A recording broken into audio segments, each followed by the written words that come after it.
Hello, friends. Welcome back again on the I Have a Vision Academy YouTube channel. In short, I Have Academy. So, without any further ado, let's jump straight to today's topic, that is El Nino and La Nina. In this particular class, we will be discussing only the El Nino and La Nina, these two topics. So, the class will be comparatively somewhat smaller. तो बिना time waste किए start करते हैं El Nino का पहले concept. सो देखिए, हम start कर रहे हैं हमारा concept that is revolving around the trade winds. So सबसे पहले जल्दी से मैं मैप बना लेता हूँ।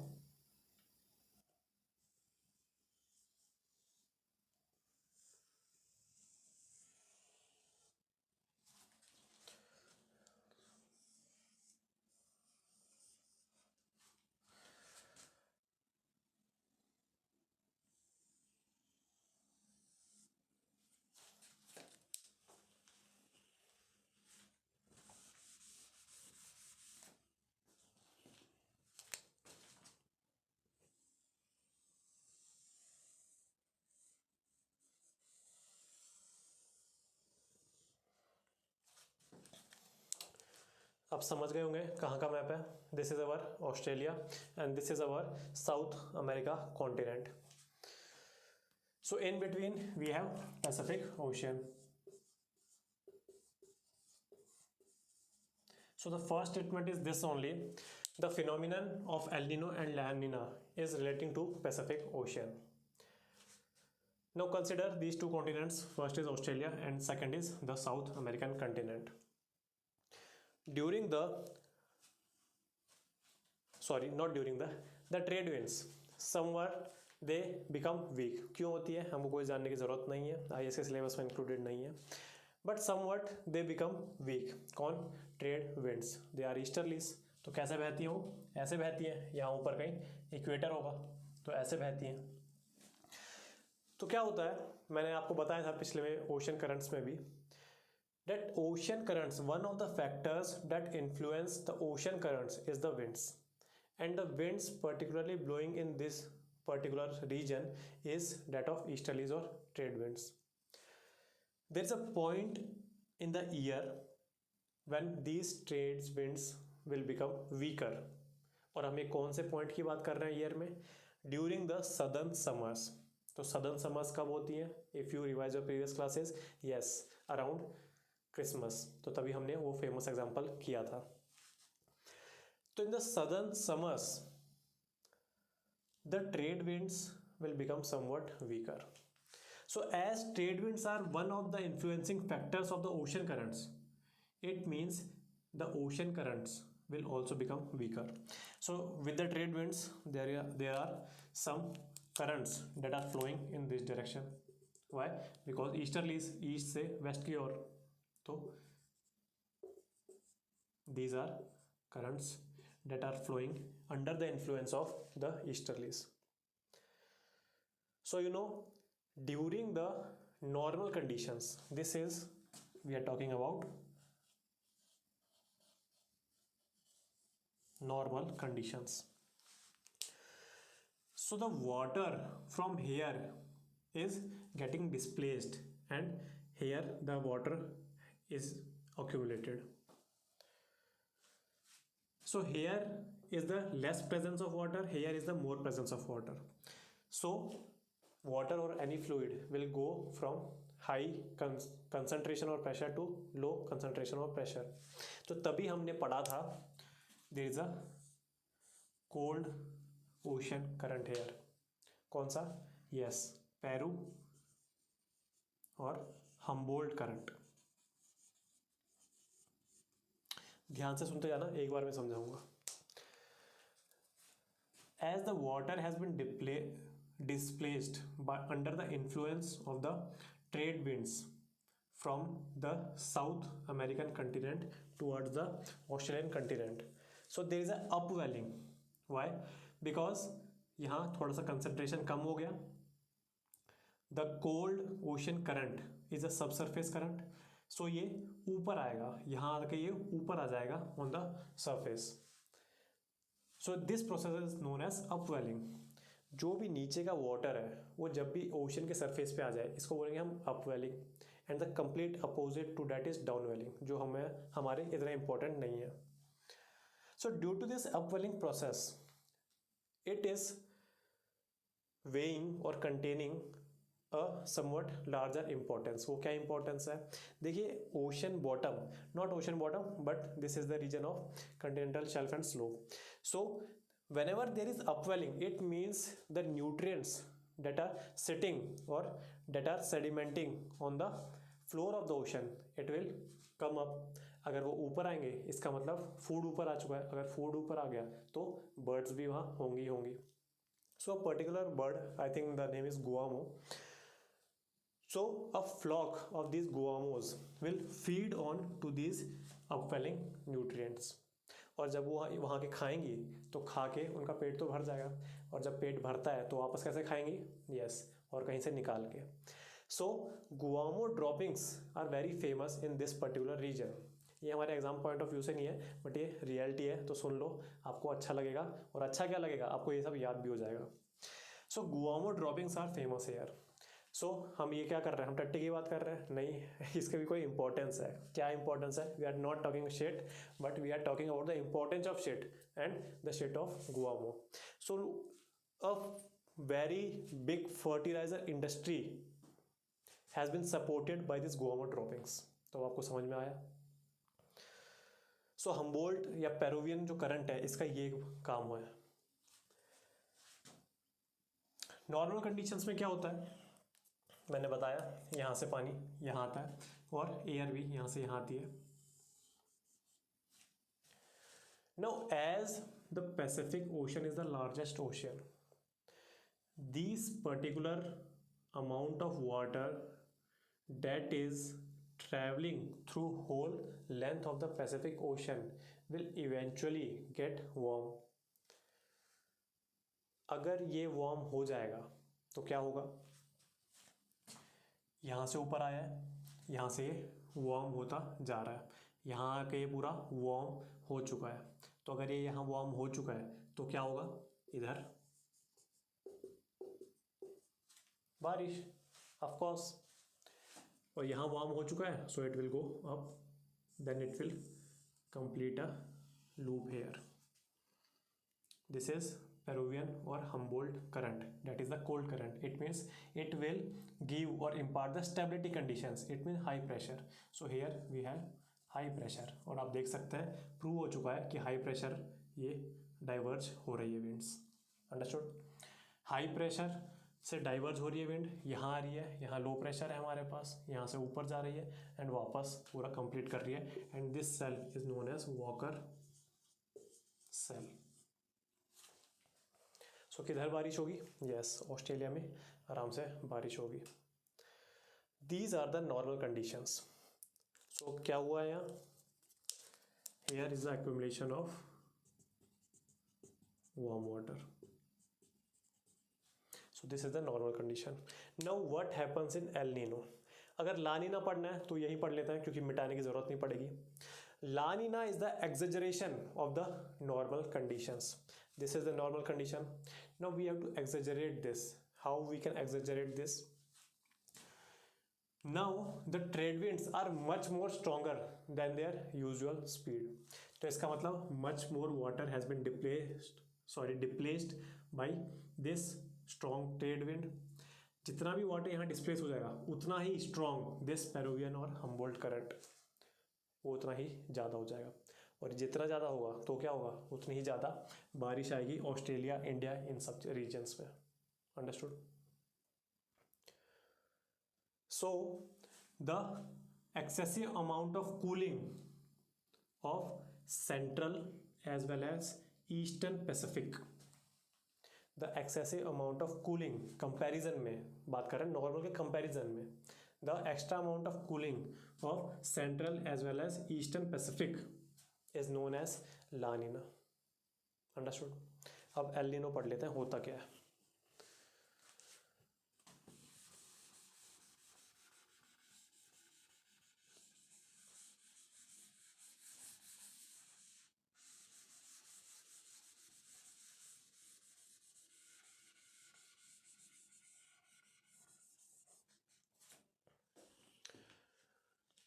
अब एल नीनो में क्या हुआ, this Walker cell will completely reverse its direction. कैसे, देखिए क्या होगा, ये जो पेरुवियन या हम्बोल्ट करंट है, due to the weakening of the trade winds, ये यहां से कम हो जाएगा और बंद हो जाएगा थोड़ी देर में। यहां से जो पूरा पानी यहां आ चुका है और यहां इकट्ठा हो चुका है, तो अब क्या होगा, यस वही जो हमने पहले बात की थी इक्वेटोरियल काउंटर करंट की, तो अब यहाँ क्या होगा, वैसा ही एक काउंटर करंट जनरेट हो जाएगा। तो जो पानी नॉर्मल कंडीशंस में यहाँ तक आ गया था, now the trade winds has become weaker, so it means now the water, a counter current will start from here that will and up here. As this counter current is traversing the length of the Pacific Ocean, it will eventually become heated up till the time it is reaching here. So क्या होगा, इधर warmer हो जाएगा। Now as the situation or the water here in South American continent is becoming warmer, so there is no upwelling or there is no Peruvian or Humboldt current there. So this is the phenomena of El Nino. तो अब कैसे हो गया,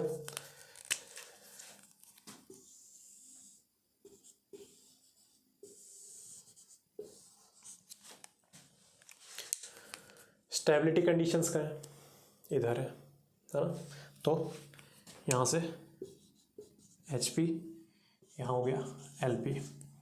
So the warming up of the central as well as eastern Pacific Ocean is known as La Nina. Sorry, El Nino. La Nina तो exaggeration of the normal condition. This is El Nino. La Nina is the exaggeration of normal condition. El Nino is the complete opposite of the normal conditions. वापस repeat कर दो जल्दी से। Normal conditions में क्या होगा, trade winds अपने अच्छे से चल रही हैं, due to the influence of trade winds there is a generation of some current. वो करंट कहाँ बहेगा, yes as the direction of the trade winds is east to west, so this current will flow from east to west. As this current is flowing from east to west, it will take huge amount of water with it and it will deposit it on the coast of Australia. तो ये process continue चल रहा है। ये है हमारे पास normal condition. उसी से हमने वॉकर सेल बना लिया कि यहाँ से यहाँ आएगा, यहाँ से वार्म हो जाएगा, because as the current is traversing the length of the Pacific Ocean it will eventually get heated up. So यहाँ आके हीटेड अप हो गया, सो ऊपर जाया, ऊपर से वापस यहाँ आएगा and the cell will be completed. So उसमें क्या हो रहा था, here is the low pressure region, it means clouds are formed here, so rain over Australia as well as Indian continent। कैसे इंडिया इससे जुड़ा हुआ है, बात की बात है, बात की क्या बात है, हमको इतना देखना नहीं है, बट हमको यही देखना है अभी। द सेकेंड थिंग इज, यहाँ बारिश होगी और यहाँ जैसा हमारा पेरुवियन या हम्बोल्ट करंट ऊपर आ रहा है, जो कोल्ड करंट है वो आता रहेगा, और यहाँ हमारे पास हाई प्रेशर की कंडीशंस रहेंगी। अब आ जाओ सदर्न समर्स में। तो सदर्न समर्स में क्या हुआ, yes there is a eventual weakening of trade winds. अगर eventual weakening of trade winds है तो क्या होगा, the trade winds which have the capacity to carry whole amount of water from here to here has become weaker. It means a counter current will get generated over here. As this counter current is traversing the length of the Pacific Ocean, due to the sun it gets heated up, so the central as well as eastern Pacific Ocean water gets heated up. इसी को हम El Nino बोल देते हैं। जैसे ही heated up होंगे तो क्या होगा, यहाँ लो प्रेशर बन जाएगा। इसका मतलब अब बारिश होगी यहाँ, मूसलाधार बारिश होगी यहाँ, एंड हेयर इट इज क्या होगा, yes drought condition here and in India also. So this is known as El Nino Southern Oscillation, understood. And El Nino Southern Oscillation जब भी होगा, इसको हम रिलेट करेंगे इंडिया के ड्रॉट के साथ। जब भी एनसो इवेंट्स होते हैं सो हमारे पास ड्रॉट पड़ जाता है, कहाँ कहाँ, Australia as well as Indian continent में। फॉरेस्ट फायर ज़्यादा होंगी, ठीक है, यहाँ ऑस्ट्रेलिया कंटिनेंट में एक्सेसिव हीटिंग होगी. But there is a contradictory statement also. The effect or the occurrence of willy willies क्या है, hurricanes will get lowered. Heat हो रही है फिर भी यहाँ कम हो जाएंगे अकरेंस ऑफ विली विलीज. तो ये एक पर्टिकुलर चीज़ कॉन्ट्राडिक्शन आप याद रखना. तो ये हमारे पास वॉकर सेल पूरा अपोजिट हो गया. The heating of the central and eastern Pacific Ocean is known as El Nino. अब साउथ अमेरिकन कंटिनेंट में बारिश होगी, ऑस्ट्रेलिया इंडिया में सूखा पड़ेगा. ऑस्ट्रेलिया के पास हमारे पास हाई प्रेशर है, नीचे आएगा, यहाँ से हमारे पास लो प्रेशर पे जाएगा, फिर ऊपर जाएगा और फिर पूरा सेल कंप्लीट हो जाएगा. As the water is heated here as well as there is no scarcity of water here because there is a occurrence of equatorial, sorry not equatorial, the counter current. So the Humboldt or Peruvian current will stop, so upwelling will stop, and it has adversely affected two things. The first is the food chain under the ocean, and the second is the adverse effect on the fertiliser industry. Goa में dropping, upwelling नहीं हुई, food ऊपर नहीं आया, food ऊपर नहीं आया, गोवा को खाना नहीं मिलेगा, खाना नहीं मिलेगा तो वो हाउ डू दे, समझ आ गया आपको. So this was El Nino. La Nina में क्या हुआ, exaggeration of the normal conditions. Whatever we have normal conditions, normal conditions में हमारे पास क्या है, वॉकर सेल कैसा है हमारे पास,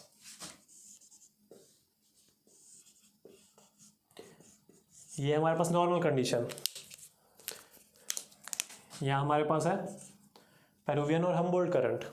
तो जब ये नॉर्मल कंडीशन है and this is our Walker cell, so exaggeration of the normal condition, it means now trade winds has become much more stronger and it has more capacity to displace water from South American continent towards Australian continent. तो यहाँ जितनी ज़्यादा यहाँ से displace होगा water, उतना ही ये forceful हमारे पास हम्बोल्ट या पेरुवियन करंट होगा. अंडरस्टूड. और यही चीज़ अगर हम बोले in the statement language, so the cooling of the central as well as eastern Pacific Ocean is known as the La Nina. समझ में आ गया आपको बातें. एंसो समझ आ गया, सदर्न ऑसिलेशन और एल नीनो सदर्न ऑसिलेशन, तो वो इसी चीज़ का नाम है. ये पूरी चीज़ें थी एल नीनो और ला नीना के बारे में. इसके कुछ इफ़ेक्ट्स भी देखे जाते हैं, जैसे मैंने आपको बताया. क्या होगा ऑस्ट्रेलिया में, यस ऑस्ट्रेलिया में ड्रॉट्स पड़ेंगे, फॉरेस्ट फायर ज़्यादा होगी, ठीक है. इंडिया में भी सेम कंडीशंस होंगी, ड्रॉट्स ज़्यादा पड़ेंगे, बारिश कम हो जाएगी. So El Nino Southern Oscillation is positively affecting the drought conditions in Australia as well as in India. जब एंसो आ जाएगा तो मूसलाधार बारिश कहाँ होगी, यस पेरू चिली बॉर्डर पे यहाँ होगी. और इसका अगर आपको लिटरल मीनिंग जानना है एल नीनो और ला नीना का, तो it is something child of Jesus या ऐसा कुछ है. तो वो इतना हमारे काम का है नहीं, फिलहाल आप इतना ही समझ गए. So these are the normal conditions. Exaggeration of normal condition is known as La Nina and this is the complete opposition of the Walker cell, उसको बोल दिया जाएगा एल नीनो. क्या है पर्टिकुलर डेफिनेशन आपको पता होनी चाहिए. क्यों, because in the previous year questions of UPSC is asking you very conceptual questions. अगर आपको कंसेप्चुअल क्लैरिटी है तभी आपको पता होगा और तभी आप टिक सही मार पाओगे. If I give you example of previous year question, one of the question has been asked that what is the significance of ITCZ और ITCZ कहाँ फॉर्म होता है. So we have the 4 options and the correct options, if you have seen my previous classes, I have number of times repeated that ITCZ is formed wherever there is the mixing और convergence of the trade winds of the 2 hemisphere. तो यही particular था कि convergence of the trade winds from 2 hemispheres is known as ITCZ, inter tropical convergence zone. अच्छा, ITCZ की shifting भी हमने पढ़ी थी. So wherever we have this upwelling or cold currents, ITCZ will never shift there. Understood. So on the western margins of the continents the ITCZ will never shift.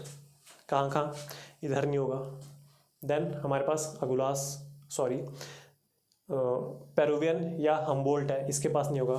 Then we have Benguela current, I think Benguela ही है ना, शायद से आप देख लेना, बेनेगुला current है तो उधर भी नहीं होगा। जहाँ भी डेजर्ट्स पाए जाते हैं, बेनेगुला ही है शायद से, वहाँ हमारे पास है कालाहारी डेजर्ट, नामीब डेजर्ट, ठीक है। ऊपर हमारे पास एक और शायद से कैनरी कोल्ड करंट है, तो वहाँ हमारे पास सहारा डेजर्ट आ गया। Here we have Atacama desert, one of the driest deserts. क्यों? क्योंकि यहाँ हमारे पास है कोल्ड करंट्स। तो यही हमने पढ़ा था हमारे डेजर्ट्स पार्ट में भी। आज के लिए इतना ही रखते हैं। मैंने आपको 3 कंसेप्ट बताया आज, normal conditions, the El Nino as well as the La Nina condition. So अगली क्लास में हमारा ज्योग्राफी खत्म ही होने वाला है, उसके बाद देखते हैं इंडियन ज्योग्राफी पढ़ेंगे या नहीं पढ़ेंगे, हम तब की तब देखेंगे। Till then please give this video a thumbs up, share it with your friends and subscribe to our YouTube channel. तब तक के लिए गुड बाय, जय हिंद।